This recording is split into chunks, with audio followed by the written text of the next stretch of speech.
Woo! I am back again, louder this time.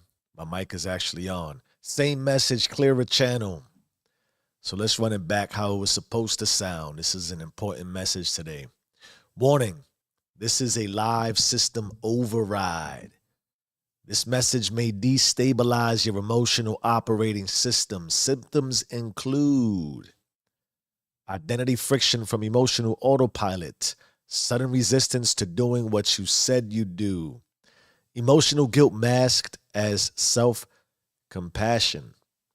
If these signals rise, do not soothe them. Don't run from them. Script through them. And welcome to Roar for Epoch 2, day 105. We're talking systems over feelings. Act from identity, not mood. So if you all in your feelings right now, on I think a Tuesday, this one might sting a lot of bit. If your mood outranks your system, got to be clear. You're not in remembrance, you're in relapse. So what are we actually talking about today? Let's get into our concept overview. It is systems over feelings. Did I flow that right? That mic gets in the way. This isn't just a call to discipline. This is a neurological override session. A literal tour through how your emotional wiring has hijacked your identity loop. Here's what you're about to see.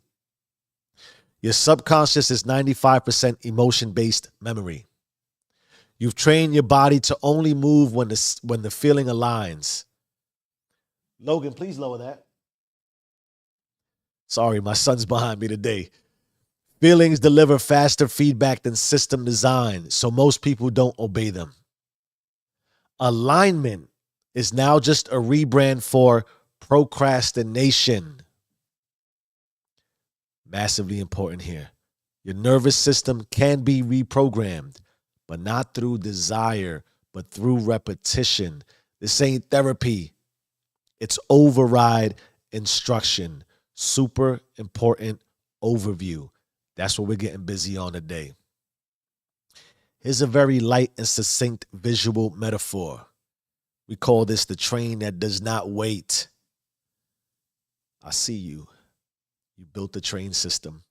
You're up at 4, cliche Jeff inspired. Prayer before phone, move before mood. But then it gets hazy. It starts raining and the fog rolls in.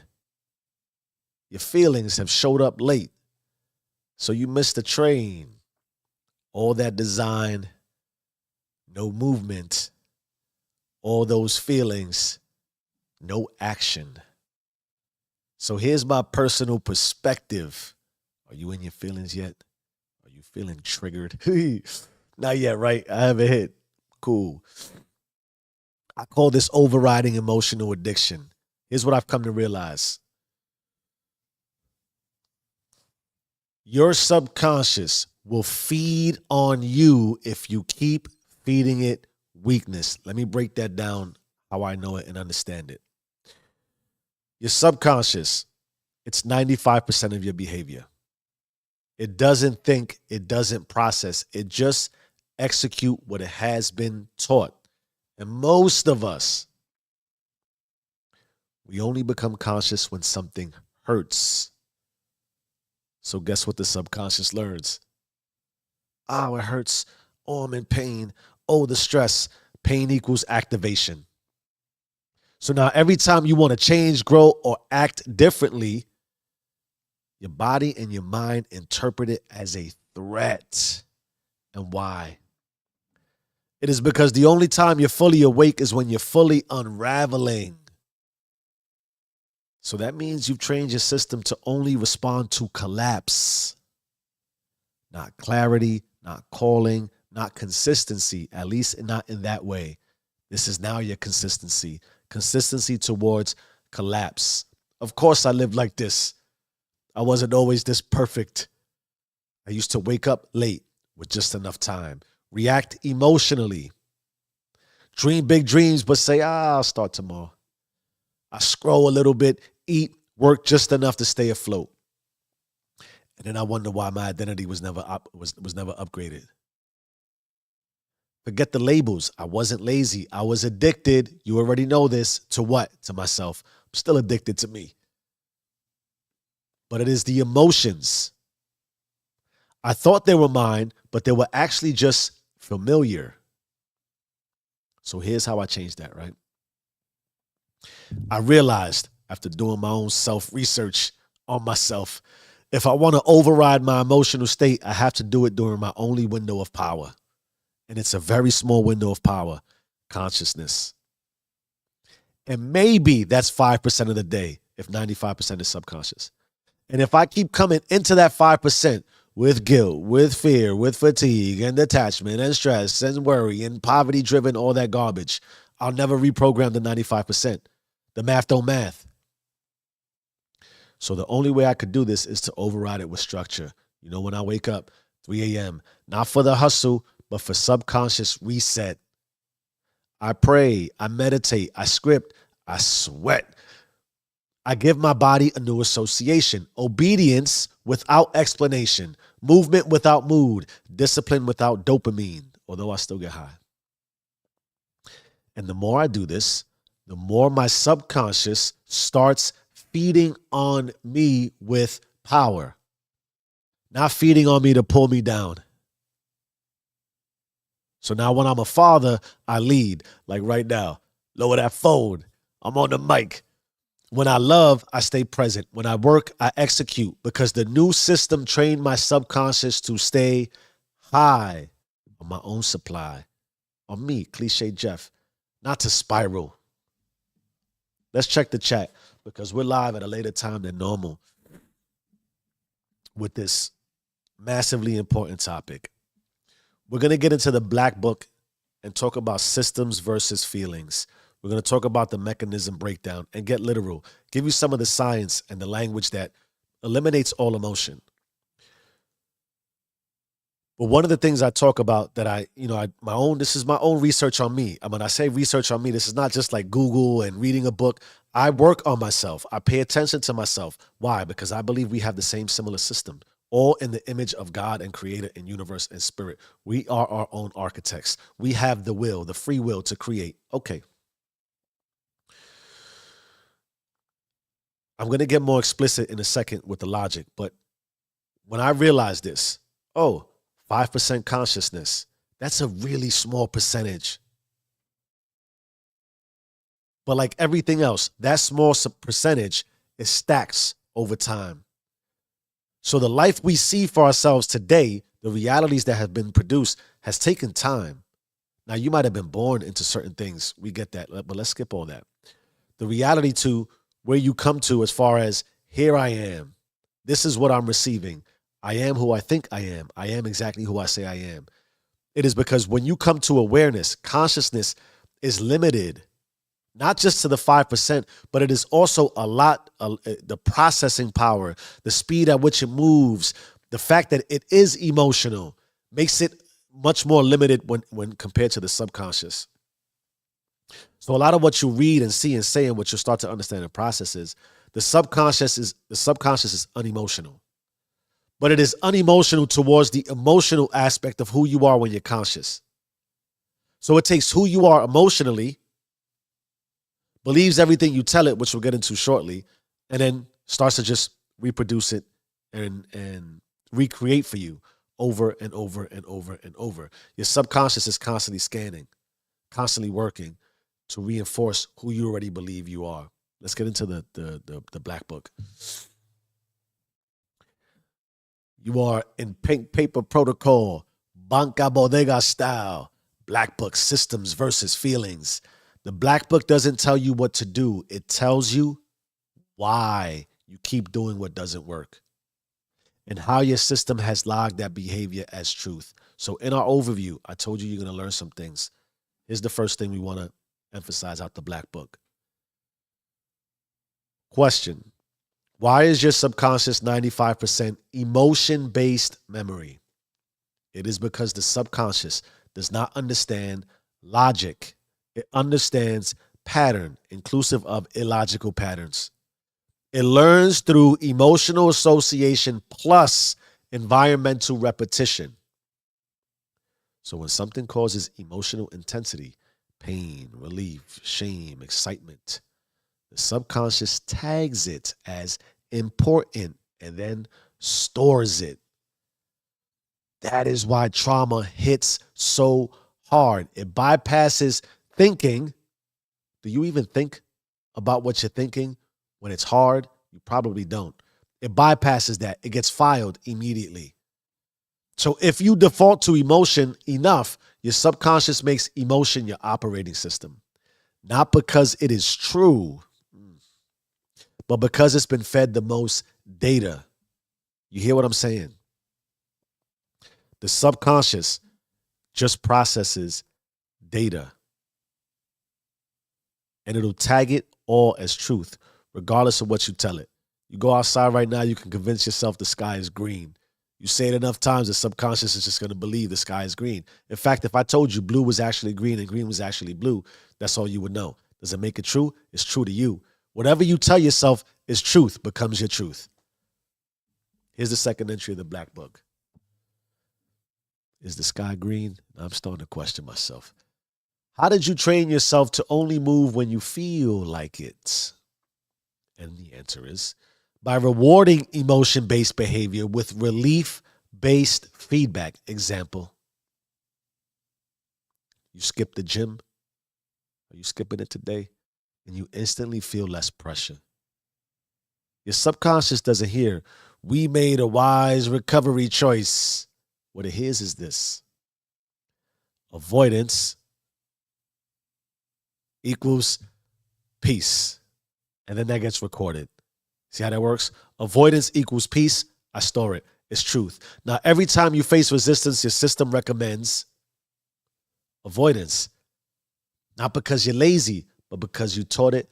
That is when relief arrives. You literally train your system to only pursue relief, not result. So in that way, the result is relief. You've done this. Here's a third thing in the Black Book. Why do most people obey their feelings instead of their systems? Because systems don't provide immediate emotional validation, but feelings do.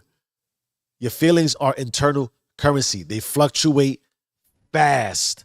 They respond to environment, dopamine, sugar, fatigue, attention, friends, fake or real. Systems require long-term reward pathways, which equate to delayed gratification. That is why that is important. Most people are biologically addicted to short-term mood elevation. So the system feels boring while the feeling feels rewarding. They obey the fastest loop, not the truest one. I gotta sort of emphasize this here. I don't want to say danger. How we get caught up in instant gratification. We stretch the depth of instancy the way we stretch any addictive behavior. I always refer back to something that's very easy. My alcoholism professional drinking days. Culturally accepted. So that's why I use it to sort of help align this. When you had your first drink, it gave you a massive rush. It gave you a massive high. You chased it again. Why? It felt good. That's like any feeling. We can apply that to any feeling. So when you chased it, because we all want to feel good as often as we want to feel good, and usually as often as possible,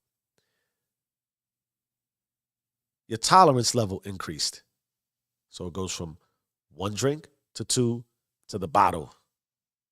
One beer to two to a six-pack. One cigarette to an entire pack. It over and over and over. And what's occurring is you're getting an immediate rush, an immediate high, and you feel good about that. It's the same with hitting the snooze. You used to snooze one time, 10 minutes. It's actually 9, but whatever. Now you hit the snooze button 5 times. Now you snooze for an hour. You used to scroll for 10 minutes. Now you scroll for hours. You used to avoid one difficult thing. Now you avoid all the difficulty in your life. Perspective and our ability to contextualize what is actually occurring and remove the feeling. Because if you really wanted to get into your feelings and you weren't feeling good about what you were feeling, why would you continue feeling that feeling? That's madness. Cliches, nothing changes if nothing changes, and yet you don't change. So in that way, you're pursuing relief. You're pursuing immediacy. You're pursuing comfort, which is why I said yesterday, I think it was, you can create massive comfort in discomfort. Your feelings continue to fluctuate very fast. The emotional experience is so many highs and lows. And when we're only towards the low and we find a high that's quick and fast and devoid of friction through tension and stress and pain, well, why would you logically, removing the emotion, why would you choose anything else? You wouldn't. That's how we get into these traps. That's how we get to obey the fastest loop, not the truest one. Quick chat check. Quick chat check. Where you at, chat? Where you at, chat? Where you at, chat? It's still early. Ooh. All right. The fourth entry question in the black book. Loving me some black book. Why has alignment become a spiritual excuse for procrastination? And it's because we've rebranded comfort as clarity. Alignment used to mean oneness with assignment. Do you even know your assignment? Now it means emotionally convenient. If the task creates resistance, we interpret that resistance as misalignment, when in reality, it's just the friction of growth. The emotional override gets misinterpreted as divine guidance when it's actually system withdrawal. So now people sit around waiting for an energetic green light. Maybe they even light a candle and burn some incense. But that was never meant to precede movement. Here's the fifth entry in the black book. Are you in your feelings yet? Can you feel it? Why must the nervous system be trained to follow commands, not comfort? It's because the nervous system is a pattern recognition engine. It doesn't value truth. It values what's repeated. Right now, most people's nervous systems have a stronger relationship with scrolling than with scripting. More reps in comfort than in courage. More stimuli linked to ease than execution. How easy is your life right now? Fronting like it's friction-based, like you can't get out of what you created. So now when you try to command yourself, let's go do this, you feel tension. And that tension is not misalignment. It's the nervous system protecting the pattern it thinks is keeping you alive. To follow commands, the system must be reconditioned through consistent override, not inspiration, not mood, not feelings, not mental hype.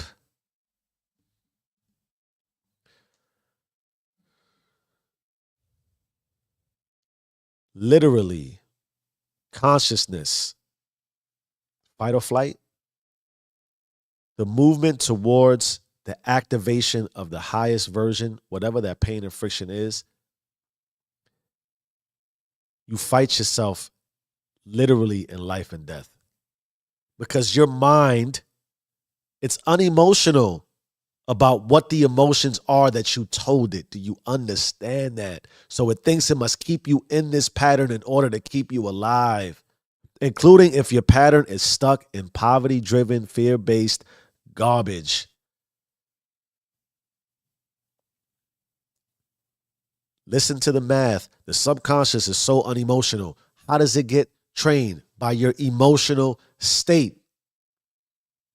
And if your emotional 5% state, if all you do is come alive and come awake when it gets hard and you keep telling yourself, no, I can't and I'm not, then that's what happens. This is the black book. That's what the black book holds. The receipts, the rewires, the real record, not of who you wish you were, but of who your system thinks you are. Are you in your feelings? And are you ready for the consequences of inaction? Because there are consequences. Let's start with this. You'll stay in emotional kindergarten with adult expectations.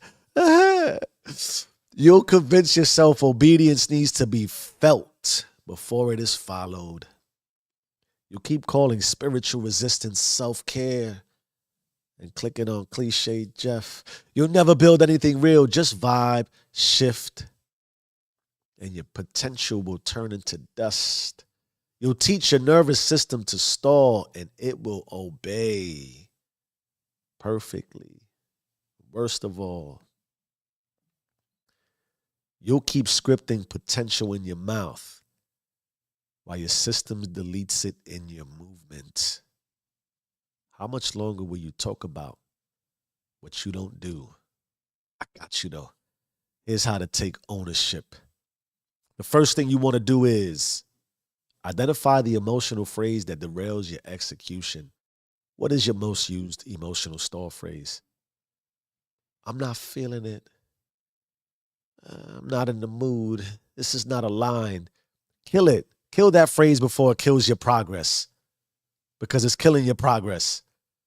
The second thing you want to do is assign one move to override your default emotion. Pick a small, very small, command-based action. No thought, no delay. Attach it directly to the feeling that used to shut you down. Example, when you're feeling all foggy in the brain, whatever that means, walk. When the little voice in your head says, later, speak. When the doubt rises, record, run, move, sprint, get out of there. Third thing you want to do is reprogram through rep. This is muscle memory for your nervous system. Your override isn't successful when you finish the task. It's successful when your system follows the new command before the emotional reflex takes over. We're going to get into our phone tap for the day succinctly, because I love using this as an obvious way. 3 a.m.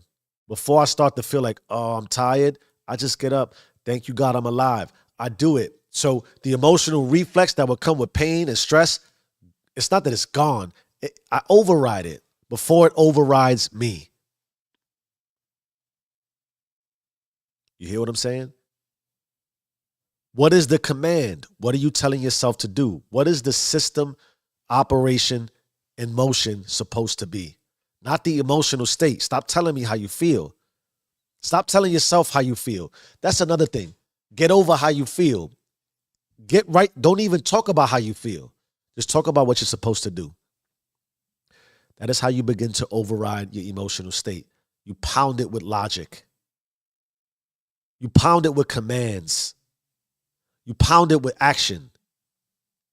And it'll learn, oh, well, he doesn't feel like it, but he's still going to do it. Or she. I'm talking about me right now, though. It's not about how I feel. And in that way, it's always about how I feel. You digging? All right, phone tap. ARR format. You know it's new. Banca Bodega certified. We're talking audit, remix, record, audit. One moment this week where your feelings got the final word. For example, you block time to create. You set the mood. You were all ready. But that mood, it dipped. So instead of moving, you waited for motivation to return. That wasn't self-awareness. That was emotional obedience. You digging what I'm saying? You're emotionally obedient to your feelings. Then remix it. Remix the emotional language you use to delay power. In my head, I was seeing the DJ. Freaky, freaky. I was about to do it. I did it. I guess it came out. For example, you say, it just didn't feel like the right time. But the system was ready. Only your mood was late, like the train. That's not divine timing. That's personal hesitation wearing a spiritual disguise. Have you not learned that you're going to believe everything you say to yourself, including the excuses? You believe the excuses so much you forgot they're even excuses. You're hesitating even as you procrastinate and as I get into re-record. Hey, then you want to re-record. Re-record authority with a single override. Example, next time you say, I don't feel like it, interrupt the sentence. Move, pray, write, lift, run again, sprint again. Do something. Speak. Not to impress yourself, although it's impressive, but to retrain the loop. Retrain the loop. Retrain the loop.